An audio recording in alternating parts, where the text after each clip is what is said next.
In that meeting, President-elect Donald Trump will come face-to-face with the heads of intelligence agencies that he has been openly criticizing for weeks.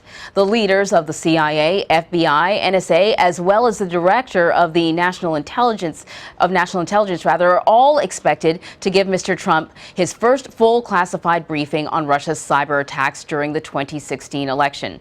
Now, the meeting follows yesterday's Senate hearing. National Intelligence Director James Clapper said, quote, "Our assessment now is even more resolute that the Russians were responsible for the hacks." So let's bring in CBS News senior political editor Steve Chaggaris, joining me now from Washington. Hi, Steve. Hey, Anne-Marie. Okay, let's talk about this briefing. We're going to start there. What are the odds that the president-elect is going to hear the type of hard evidence that he needs to hear to sway him? I mean, what do you think we're going to hear from Donald Trump after this? You're asking me to predict the unpredictable, yeah. Right?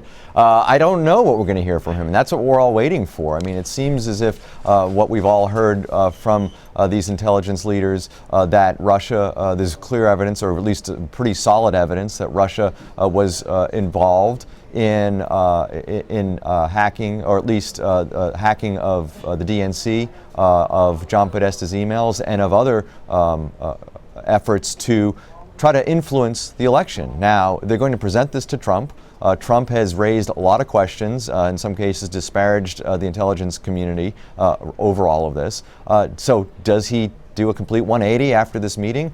I find that hard to believe, but you never know. I mean, you remember he eventually came around on the Obama birther stuff when he was presented with that evidence. We didn't think that was going to happen, but you just don't know with him. I think that there are bigger issues here, at least within the Trump camp, especially about them sort of protecting this idea of the legitimacy of his election that may still linger even after this briefing. Yeah, whether or not he believes the evidence is one thing, whether or not he believes the motive is perhaps a whole other discussion. Mm-hmm. But you mentioned, Donald Trump disparaging the intel community, and that's something that National Intelligence Director James Clapper brought up at a hearing yesterday. And it was something that he said concerned him, and he also said, it was causing concern among American allies. Let me ask you this. It's one thing to express your skepticism about the work that the intel community is doing privately, but what do you think the president-elect believes he is gaining by being so public with his criticism?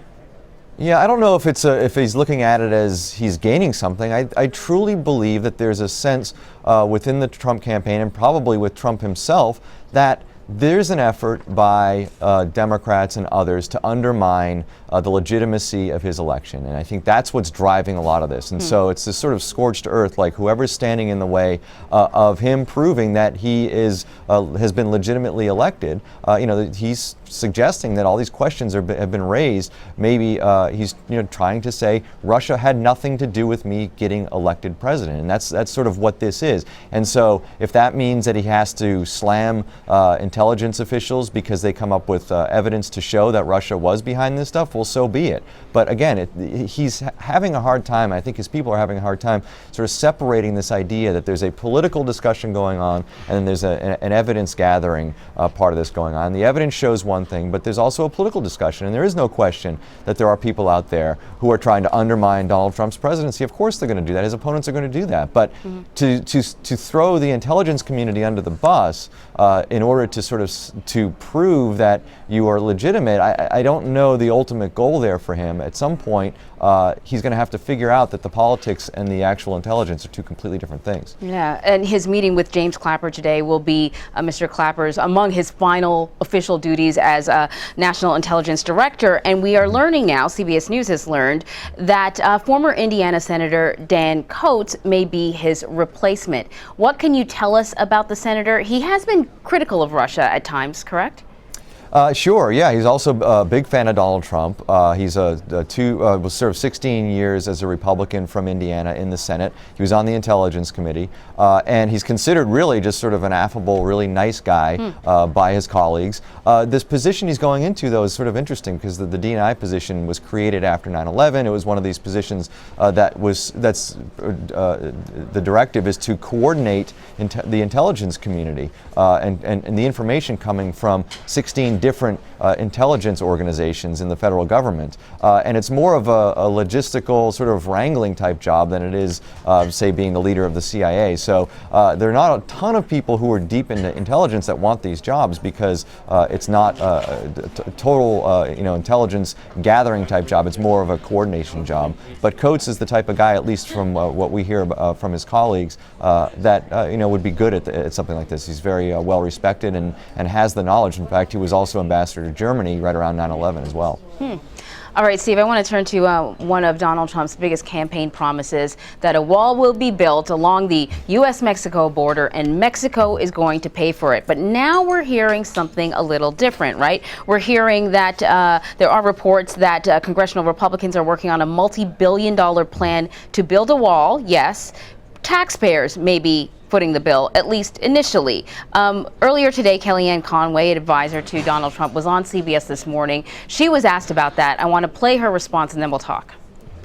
And I understand now that the president-elect is asking Congress and taxpayers to pay for the wall, not Mexico. Is he going back on a campaign promise? No, Nora, what we understand is nothing has changed from our perspective. Congress is taking it on themselves to explore different options to pay for the wall. But from our perspective, nothing has changed. Obviously, we respect federalism. And if Congress is trying to find different ways to fund this project that is a top priority to President Trump, then they should do that.